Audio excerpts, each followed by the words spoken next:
Up to the last lecture, we have already seen 8 phylums.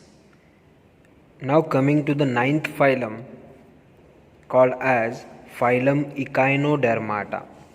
The meaning of this is echinus means spines and derma means skins. That means Echinodermata are the animals which are having spines on their skin or the body. Okay, so these animals are having spines on their body. Examples of these phylum are nothing but sea star, sea urchin, sea lily, brittle star or sea cucumber. You can see some of the examples on your screen. That is sea star, sea urchin, okay, sea cucumber. So there are scientific names are given, but commonly they are called as they are remembering by these names. Okay, so as from their names you can already understand that these are exclusively marine animals. Okay, they are solitary, that means they are living in isolated condition. They are sedentary or free living. Okay, so it may be locomate and it may be sedentary, that means it is fixed. Okay, then it lives in benthic condition. Okay, in the sea, in benthic region they are living. Okay, these are radially symmetrical. Okay, we have seen at the introduction of this unit symmetry, radial symmetry, because these animals are having arms, so it is radially symmetrical. Okay, with pentamerous symmetry, that means they are having arms, so in each arm it is having a symmetry, that is called as pentamerous symmetry. Okay, it may be spherical, it may be elongated or star shaped body. You can see there is one example, Asterius, on your screen, that is called as sea star. Okay, it is star shaped. Okay, 5 arms they are having, so it look like that of the star, so that's why it is called as the star shaped body. The animals are having endoskeleton, that means skeletons inside their body, and it is made up of calcareous ossicles. Okay, skeleton is of endoskeleton. Okay, just like us, we are having skeleton inside our body. Just like that of this, they are having skeleton inside their body, made up of calcareous ossicles. Okay, as I earlier told you that there is a presence of spines all over the body. Okay, hence this phylum is called as Echinodermata. Okay, spines on their skin, that's why it is called as Echinodermata. Okay, the body of these animals are divided into oral and aboral sides. Okay, now which is the oral side and which is the aboral side? Okay, you can see the example of sea star. Okay, that is Asterius on your screen. There are two sides, one is dorsal and one is ventral. The dorsal is called as aboral side. Okay, and the ventral side is called as oral side. So the animals are having two sides, oral and aboral side. The mouth is present at oral side, that's why it is called as oral side. Okay, where mouth is present, this side is called as oral side, and ventral side is the where oral side. That means mouth is present at ventral side and that side is called as oral side. Opposite to that, the anus is present at aboral side. That means on the dorsal side there is a presence of anus. Okay, in this animal the special characteristic is there is a presence of water vascular system for the circulation. Okay, so for the circulation and for the digestion they are having water vascular system. This is the characteristic feature of phylum Echinodermata. Okay, along with that they are having madreporoid for the entrance of water. So special organ they are having is madreporite, okay, for the entrance of water. And these madreporite are also helpful for the locomotion, food capturing and respiration. So madreporite is very much important in case of echinodermata. It functions for locomotion, food capturing, respiration and in the water vascular system. And that madreporites are present at the spines. Okay, so madreporite is important. Then coming to the digestive system is complete. Okay, because there are having mouth and the anus at opposite end. So digestive system is complete. Then respiratory tree and papillae are the respiratory organs. Now here is a characteristic feature. For as a respiratory organ, there is a presence of respiratory tree and papillae are present for the respiration. The very special characteristic feature of animals of this phylum is there is absence of circulatory and excretory system. Okay, now it is very interesting character. There is absence of circulatory and excretory system. Okay, what about the nervous system? The nervous system is of simple type. Okay, with having nerve ring around the mouth and radial nerves in the arms, because the body system is very simple, oral and aboral side. So around the mouth there is a presence of nerve ring, and remaining is the body parts, that is nothing but the arms. In each arm there is a presence of radial nerves. So simple type of nervous system is present in case of animals of echinodermata. Okay, talking about the sexual reproduction or the reproduction, in these animals the sexes are separate. That means male and female are different animals. Okay, the fertilization is external. That means the male and female gamete fuses out of the body. Okay, that is called as external fertilization.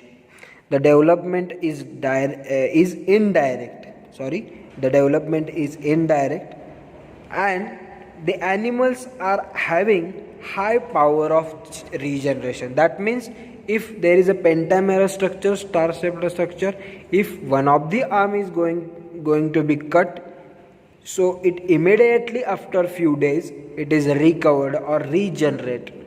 So that high power of regeneration is there in case of animals of the echinodermata.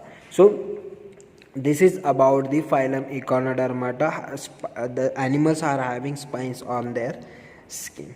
Okay, now coming to the next phylum, that is called as the 10th phylum, called as Hemichordata. Now that is very special type of phylum. Okay, there is one history about this phylum. First we will see the meaning of the word hemichordata. Okay, hemi means half and chordata means rod. Okay, the history is that earlier this phylum is considered as a subphylum of chordata. Okay, so scientists considered it as a subphylum of chordata. Okay, which is the next phylum we are going to study. Why? Because in the animals of this phylum there is a presence of buccal diverticulum, and that diverticulum looks like that of the notochord, and that's why scientists considered as a subphylum of chordata. But now it is very clear that it is not a notochord, it is just a buccal diverticulum. Okay, so that is the history about this phylum. So examples of these phylums are nothing but the Balanoglossus and Saccoglossus. You can see the examples on your screen. Balanoglossus and Psychoglossus. Okay, now here you can see that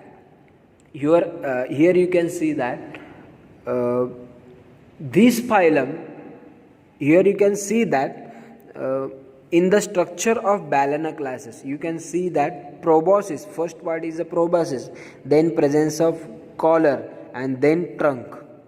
Okay, this is the body division of these animals: proboscis, collar, and trunk. And you can see that just behind the collar, okay, at the after the brachial region, you can see centrally one rod like structure is there, and that structure scientists considered as a notochord, but it is not a notochord. It is just a buccal diverticulum. That means that opening is started from the buccal cavity of this animal, and it is just a diverticulum. It is not a notochord. So now it is known that it is not a notochord. So Hemichordata is considered as a separate phylum. Okay, so we are going to study this phylum. This phylum is a connecting link between the non-chordates and chordates. Okay, we know that all the phylums until now we are studying 9th phylums.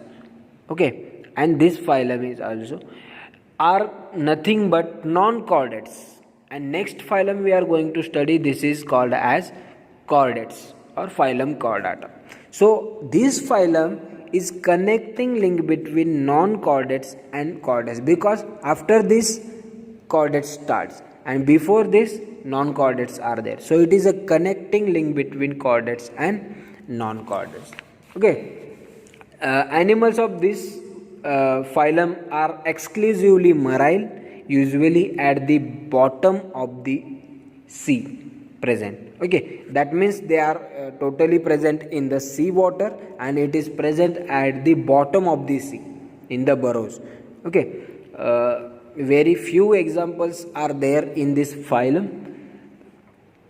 The animals are free living, maybe free living, but few are sedentary. Okay, like that of the Rhabdopleura are nothing but the sedentary animals, but few of them are free living.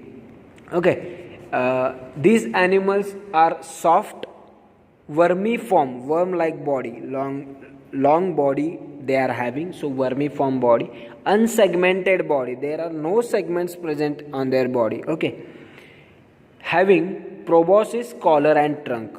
We have seen in the Balanoglossus, first proboscis, then collar, and then trunk.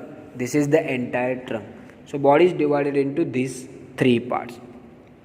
The buccal cavity gives rise to the rod-like buccal diverticulum, which is considered as a notochord. So firstly, they considered as a subphylum of Chordata. We have already seen that.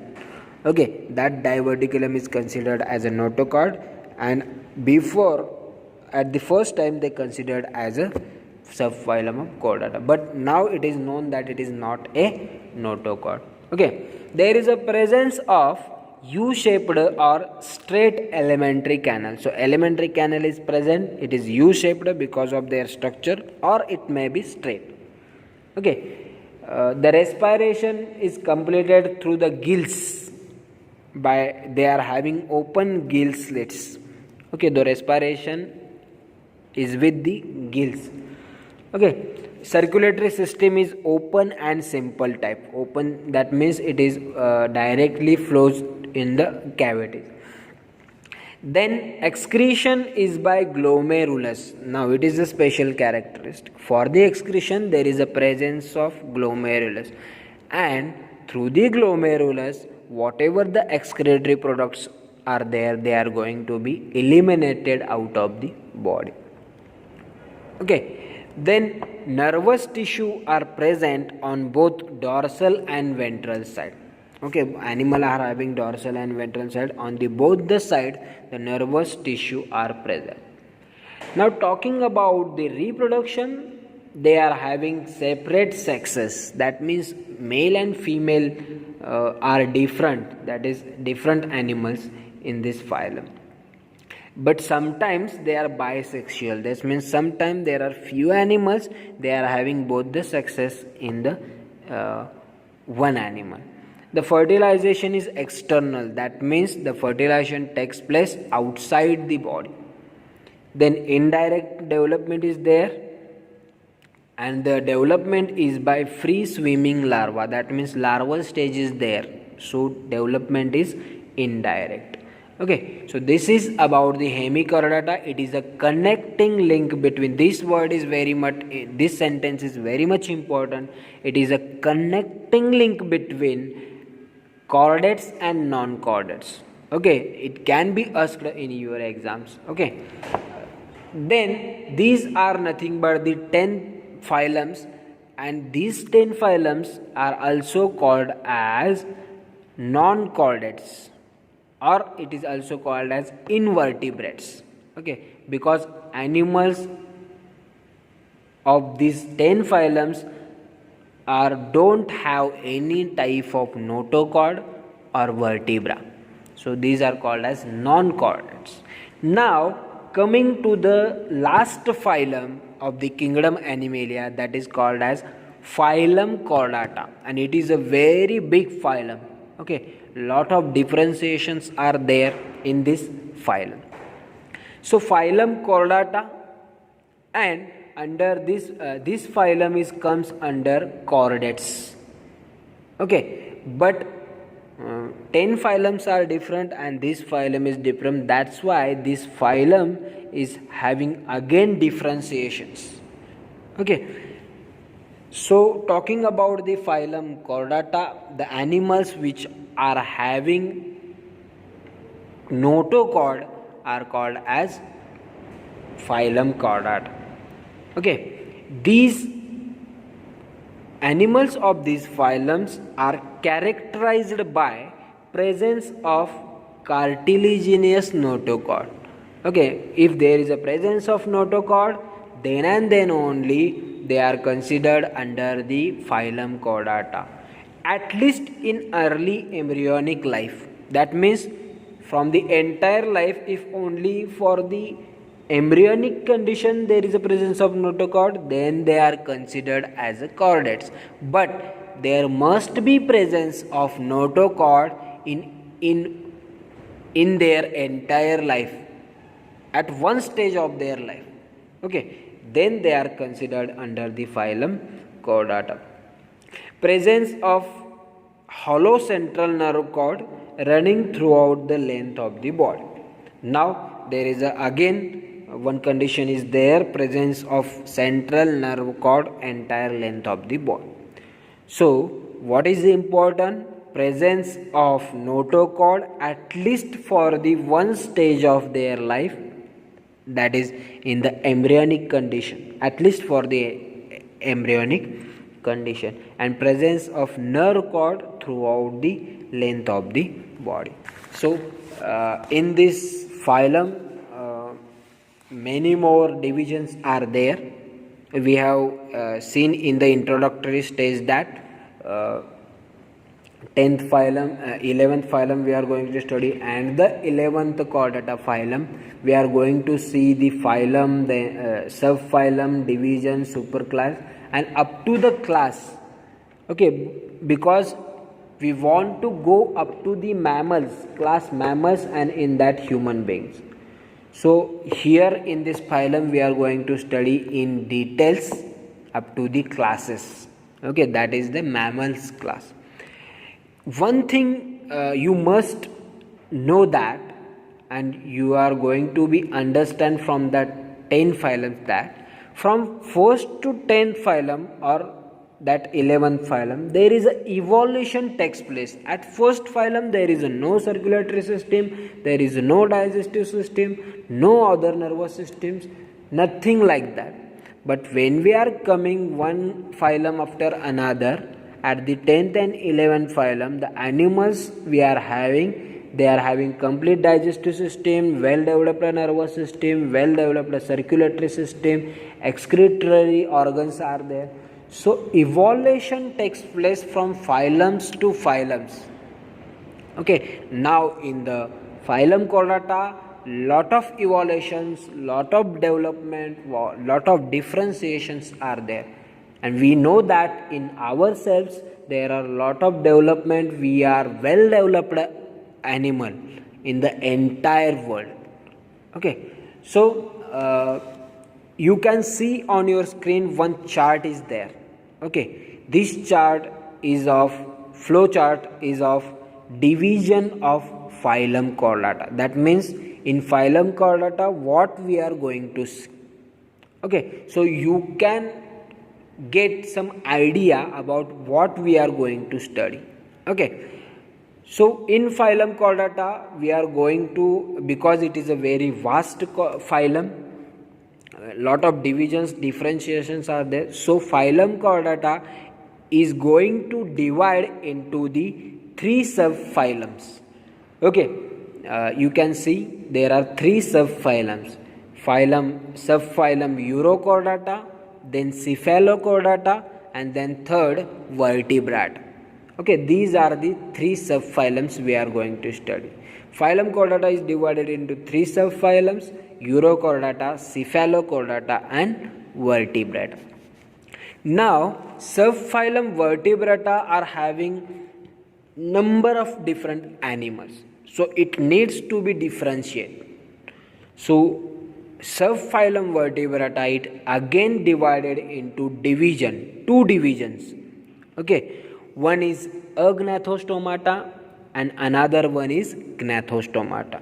Why it is going to be differentiated, why there are 2 divisions, why the names are given, we are going to see in details. Okay, first we will see this chart. So Vertebrata subphylum is divided into 2 divisions, Agnathostomata and Gnathostomata. Again, in the Agnathostomata there are few animals are there, only few animals are there. So there is no superclass, directly there is a class. Okay, in the Agnathostomata there is a one class that is called as the cyclostomes. Now that is completed. Okay, phylum Chordata into the 3 subphylums. In that third subphylum is Vertebrata, again divided into 2 divisions, Agnathostomata and Gnathostomata. Then Agnathostomata, it ends into the class cyclostomes. Now what is remaining? Division Gnathostomata. Again it needs to be differentiated because very different animals and lot of animals are present in this Gnathostomata. So that Gnathostomata division is again divided into 2 superclasses. Okay, one is the Pisces and another one is the Tetrapoda. So these 2 superclasses are there. First superclass, that is Pisces. Okay, generally fishes are included under this Pisces. Now this Pisces superclass is again divided into 2 classes. Okay, we are going to study up to the classes. So Pisces, in that 2 classes are there, Chondrichthyes and Osteichthyes. Okay, Chondrichthyes and Osteichthyes are nothing but the 2 classes of superclass Pisces. And in the superclass Tetrapoda there are 4 classes are present. Okay, and we know generally these 5 classes: class Amphibia, class Reptilia, class Aves, and finally class Mammals.